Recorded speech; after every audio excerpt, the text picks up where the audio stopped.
మీరు కూడా పరిశుద్ధులై ఉండండి. యేసుక్రీస్తు ప్రభువునే పరిశుద్ధుడు. యోహాను సువార్త 8వ అధ్యాయం అంటాడు, నాలో పాపం ఉన్నదని మీలో ఎవరైనా స్థాపించగలరా? అనగా ఆయనే పరిశుద్ధుడు, ఆయనే నీతిమంతుడు.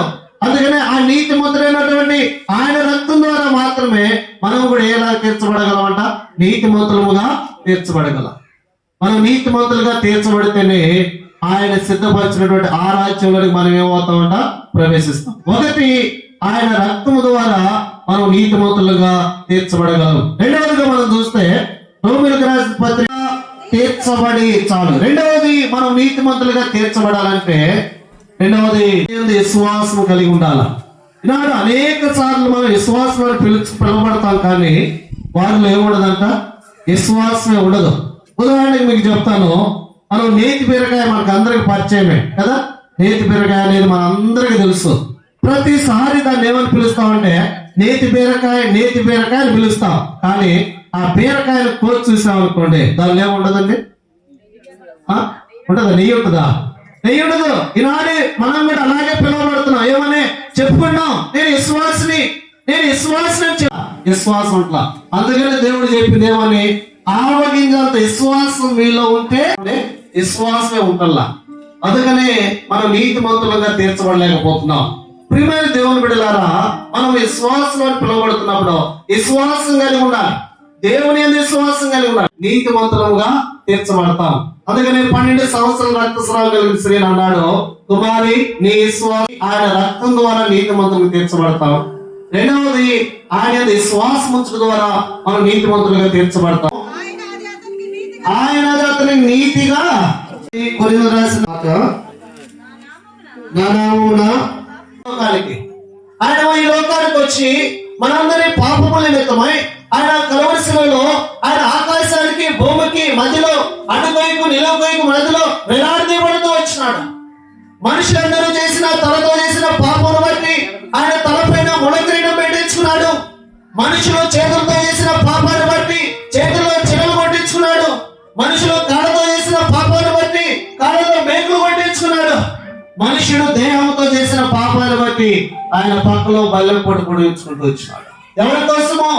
నిన్ను నన్ను కూడా నీతిమంతులుగా తీర్చాలని, నిన్ను నన్ను కూడా ఆయన సిద్ధపరిచినటువంటి ఆ రాజ్యంలో ఉంచాలని, ఆ రాజ్యంలో మనల్ని ఆయన మనతో నివసించాలని, మనం ఆయనతో నివసించాలని ఆయన ఉద్దేశమైనది కాబట్టి ఆయన ఈ లోకానికి వచ్చినాడు.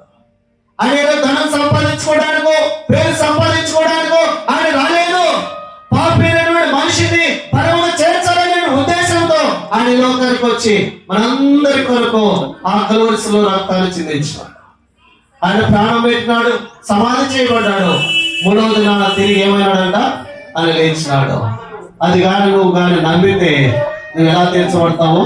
నీతిమంతుడుగా తీర్చబడతావు. నమ్మాలా? మనం ఏదో సంఘంలో బైబుల్ పెట్టుకొని మందిరానికి పోతే పరలోకం బాగుండే, పాటలు పాడితే పరలోకానికి బాగుండే, వాకింగ్ గట్టిగా చేస్తే పరలోకానికి బాగుండే, లేకపోతే దాన ధర్మాలు చేస్తే పరలోకానికి బాగుండే, బిల్డింగ్లు కట్టించిన మందిరం కట్టించిన నువ్వు పరలోకానికి పరలోకానికి వెళ్ళేది. అంతేగాని ఎక్కడ కూర్చొని 1 లక్ష రూపాయలు ఇచ్చాను, 1 కోటి రూపాయలు ఇచ్చినానంటే పరలోకానికి వెళ్ళము. ఎగిరిగిరి పాటలు పాడి మనము పరలోకానికి వెళ్ళమండి. నమ్మాలా? ఏమని నమ్మాలా? మన కొరకు ఆయన వచ్చినాడు, మన కొరకు ఆయన మరణించినాడు, మన కొరకు సవాల్ చేయబడ్డాడు, మన కొరకు తిరిగి లేచాడు. పాత్రలని కాదు, దేవుడు ఆయన కృప మన మీద ఏం చేసినాడంట? కుమ్మరించినాడు. ఆయన కృప ద్వారానే మనం ఏం చేయబడ్డాము? నీతిమంతులుగా తీర్చబడ్డాం. ఎందుకంటే మనం పాపులని నీతిమంతులుగా తీర్చబడడానికి మనలో ఏ యోగ్యత లేదు, దేనికి అర్హులం కాదు మనం దేనికి కూడా. అయితే ఆయన కృప ఏం చేసిందంటే మనం దేనికైతే అర్హులం కాదో దానికి ఏం చేసిందంట? అర్హులుగా చేసింది. అదే కృప. మనం దేనికి యోగ్యులము కాదో దానికి యోగ్యులుగా చేసేదే దేవుని కృప. మనం దేనికైతే మన పాత్రం కాదో దానికి పాత్రగా చేసేదే దేవుని కృప. మనమందరం కూడా నీతిమంతులుగా తీర్చబడడానికి మనలో ఏ అర్హత లేదండి. మనమందరం కూడా పాపులమే అనుకోవచ్చు. నేను ఏ పాపం చేయలేదు అనుకోవచ్చు, కానీ కీర్తన 55:5 అంటాడు, నేను పాపంలో పుట్టినాను, నా తల్లి నన్ను పాపంలోనే గర్భమున ధరించింది. అనగా ప్రతి మనిషికి ఏ పాపం ఉన్నదంటే జన్మ పాపం ఉన్నది. అది కూడా దేవుని రాజ్యానికి పోకుండా అడ్డుకుంటది. దాన్ని కూడా ఒప్పుకోవాలా. ప్రభువా నేను పాపిని, నా పాపాలు క్షమించని నువ్వు ఒప్పుకుంటే దేవుడు నీ పాపాలు క్షమించి నేను నీతిమంతుడిగా తీర్చి ఆయన రాజ్యంలో ఏం చేస్తాడు, చేస్తాడు. నాయనమ్మ కూడా అలాగే సంకల్పంలో దేవుడు ఏర్పరచుకున్నాడు. ఆవిడ కూడా నీతి మంత్రాలుగా తీర్చబడింది. ఆవిడ కూడా దేవుడు కుటుంబాన్ని ఇచ్చినాడు. ప్రభు కొరకు సాక్షిగా నిలబడింది లోకంలో.